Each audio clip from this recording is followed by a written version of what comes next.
जय किसान साथियों, doctor Puneet Sisodia YouTube channel में आपका स्वागत है। आज की इस वीडियो में हम बात करेंगे एसएसपी खाद के बारे में, जिसको हम सिंगल सुपर फॉस्फेट खाद भी कहते हैं।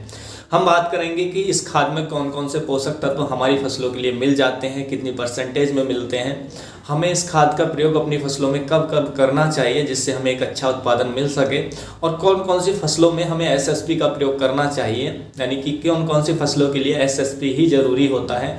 उसके साथ साथ एसएसपी को कैसे तैयार किया जाता है, ये भी जानकारी हम आपको आज की इस वीडियो में देंगे। तो वीडियो आप पूरा अंत तक ज़रूर देखिएगा। तो चलिए देखते हैं।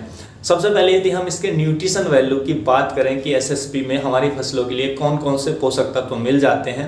देखिए, वैसे तो हम एसएसपी का प्रयोग अपनी फसलों में केवल फास्फोरस तत्व की पूर्ति के लिए करते हैं, लेकिन उसके अतिरिक्त भी दो मुख्य यानी कि दो जरूरी पोषक तत्व हमारी फसलों के लिए मिल जाते हैं, जैसे सल्फर और कैल्शियम। तो जो एसएसपी खाद होता है उसमें तीन पोषक तत्व होते हैं। एक तो उसमें मुख्य पोषक तत्व होता है फास्फोरस, जो 16% पाया जाता है।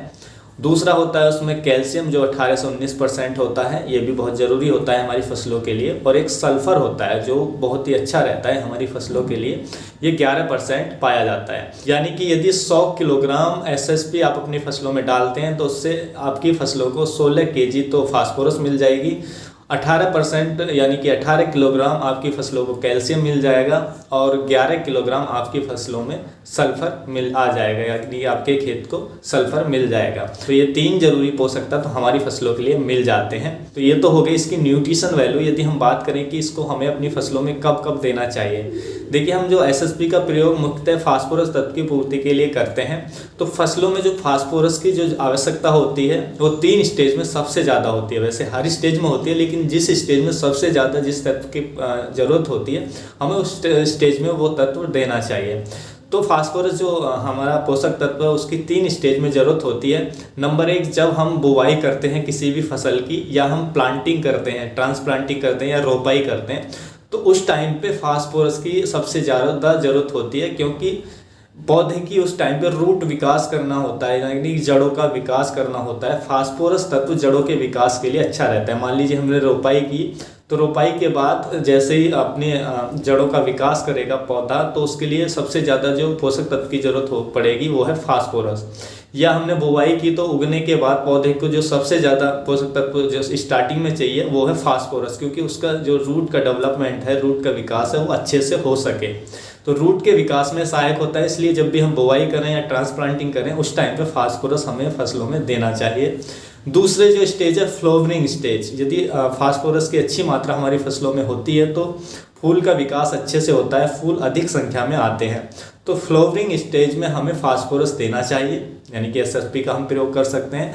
तीसरा जो स्टेज होता है जब फ्रूटिंग बनना स्टार्ट होता है, यानी कि फल बनना स्टार्ट होता है, यदि हम फल उस टाइम पे फास्फोरस की अच्छी मात्रा अपनी फसलों में रखते हैं तो फलों का साइज अच्छा होता है, फल अधिक संख्या में बनते हैं। तो इन 3 स्टेज में हमें फास्फोरस देना चाहिए, यानी कि एसएसपी का प्रयोग अपनी फसलों में कर सकते हैं। हम 3 भागों में, जितना भी हमें एक खेत में एक फसल में एसएसपी डालना है, उसको 3 पार्ट में डिवाइड करके हम अपनी फसलों के लिए में डाल सकते हैं। तो ये तो हो गया टाइमिंग, हमें कब देना चाहिए यदि हमें एक अच्छा उत्पादन चाहिए। यहाँ पर मैं आपको एक जानकारी और देना चाहूँगा। यदि आप दाल वाली फसलें लेते हैं या तिलहनी फसलें लेते हैं, तेल वाली फसलें लेते हैं, तो उसमें आपको एसएसपी का ही प्रयोग करना चाहिए, यानी कि सिंगल सुपर फास्फेट को ही डालना चाहिए, क्योंकि उसमें सल्फर की मात्रा भी होती है। और सल्फर जो दलहनी फसलें हैं या तेल वाली फसलें हैं उनके लिए बहुत ज़रूरी होता है।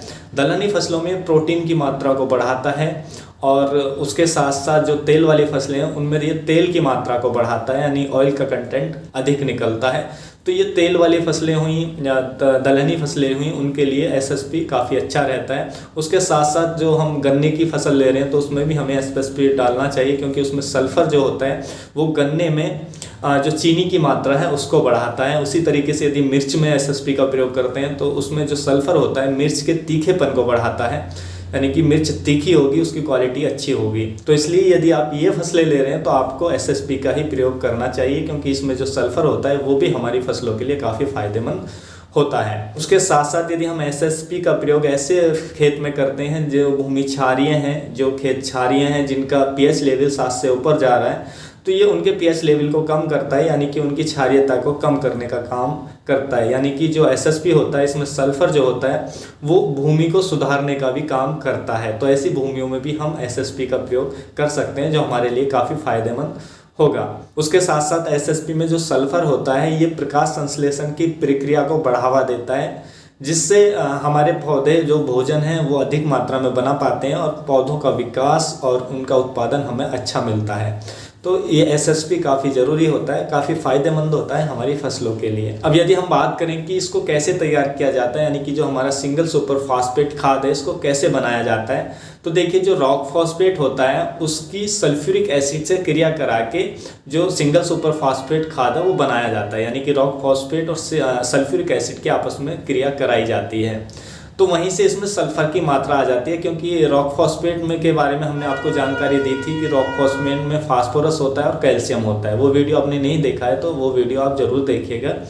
तो उससे जब रॉक फॉस्फेट से सल्फ्यूरिक एसिड की क्रिया कराई जाती है तो इसमें सल्फर की मात्रा भी आ जाती है, तो फिर इसमें 3 पोषक तत्व हमारी फसलों के लिए आ जाते हैं। तो ऐसे इसको तैयार किया जाता है, यानी कि रॉक फॉस्फेट से ही बना होता है। किसान भाइयों, हम आने वाली अपनी अगली वीडियो में आपको एसएसपी यानी कि सिंगल सुपर फॉस्फेट खाद और डीएपी खाद के बारे में कंपेयर करके बताएंगे कि आपके लिए कौन सा बेहतर है, फसलों में कौन सा उपयोग करना चाहिए और क्यों करना चाहिए। तो ये सारी जानकारी आने वाली नेक्स्ट वीडियो में हम आपको देंगे। पहले आप मुझे कमेंट करके बताइए कि आप फसलों में डीएपी का प्रयोग कर रहे हैं या अभी तक एसएसपी का प्रयोग कर रहे हैं। आप इन दोनों खादों में से कौन से का प्रयोग अपनी फसलों में करते हैं, ये कमेंट करके जरूर बताइएगा। नेक्स्ट वीडियो में हम आपको इसके कंपेयर के बारे में बताएंगे, और यदि आप डीएपी के बारे में और अधिक जानना चाहते हैं तो लिंक आई बटन में मिल जाएगा, वहाँ जाकर वो वीडियो देख सकते हैं। तो किसान भाई, ये वीडियो यदि आपको अच्छा लगा तो वीडियो को लाइक कीजिएगा, अन्य फार्मर के साथ शेयर जरूर कीजिएगा ताकि उन तक भी जानकारी पहुंच सके। और यदि आप चैनल पर नए हैं तो चैनल को सब्सक्राइब जरूर करिएगा, साथ में बेल आइकन को प्रेस करिएगा ताकि आने वाली सभी लेटेस्ट वीडियोज़ की नोटिफिकेशन आपको मिल जाए।